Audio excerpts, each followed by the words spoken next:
हाँ जी, चलिए हम एक और वीडियो देखते हैं जिसमें आपका क्या है, इक्वेशन बनानी है हमको किसकी, किसी लाइन की इक्वेशन है किसके थ्रू, एक पॉइंट के थ्रू, और जो आपका एक दिया गया वेक्टर है उसके पैरेलल हो।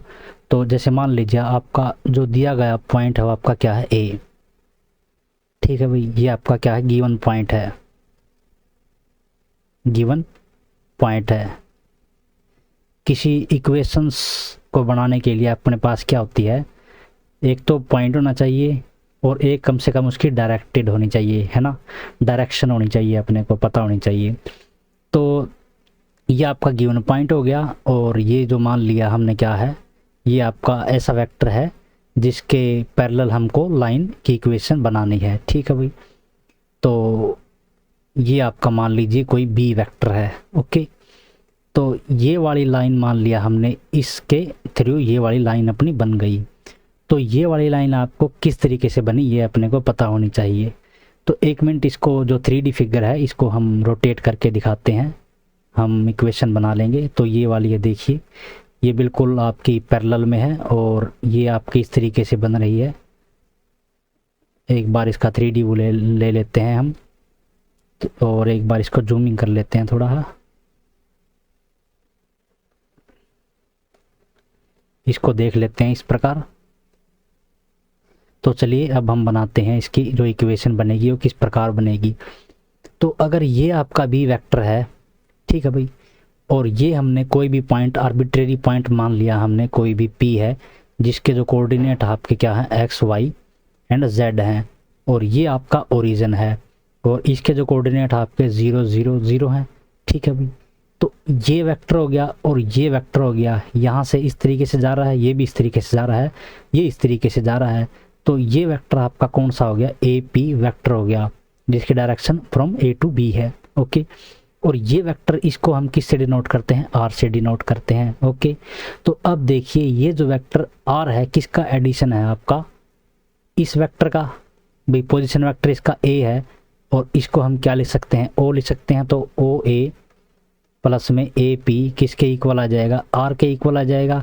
और ओ ए आपका क्या है, सिंपली अगर इसमें से इसको घटाएं तो आपका ये क्या आ जाएगा, इसके जो कोऑर्डिनेट है या फिर पॉइंट्स हैं आपके ए वाले ही आ जाएंगे ना भाई, जो ए में दिए गए हैं। इसको हम अगर ए को ये माने कि आपका दिया गया जो पॉइंट है ए बी एंड सी है, तो आपके इस तरीके से जो वेक्टर है आपके, अगर वेक्टर में नोटेशन में लिखें तो आपके ये आ जाएगी, है ना।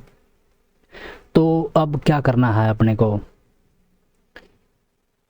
ये जो वेक्टर है आपका इसमें इस तरीके से लिखा जाएगा। ओके, और ये वेक्टर है आपका आर, तो आर इसको उधर ले गए, आर माइनस ए है ये वाला है, वो किसके इक्वल हो जाएगा, ए पी के। ठीक है भाई, और ए पी आपका सिंपली क्या है, ये जो वेक्टर बी दिया गया है इसके पैरेलल है, और पैरेलल का अपने को पता है भाई, अगर ये बी के पैरेलल है तो इसका कुछ ना कुछ आपका इसका ही मल्टीपल रहेगा ना। तो आप इसको के इंटू बी ले सकते हैं, या फिर आप यूजुअल नोटेशन ले सकते हैं लैम्डा इंटू में बी। तो ये जो इक्वेशन बनेगी ना आपकी किसकी, जो रिजल्टिंग इक्वेशन आएगी ना वो आपकी, या ये होगी किसकी, लाइन की इक्वेशन बनेगी, इक्वेशन ऑफ रिक्वायर्ड लाइन। ये जो आपकी इक्वेशन बनेगी ना वो आपकी रिक्वायर्ड लाइन की इक्वेशन आ जाएगी, और ये आपकी क्या बनेगी, आर माइनस ए वेक्टर की है, और ये आपकी क्या लिखी जाएगी, लैम्डा बी।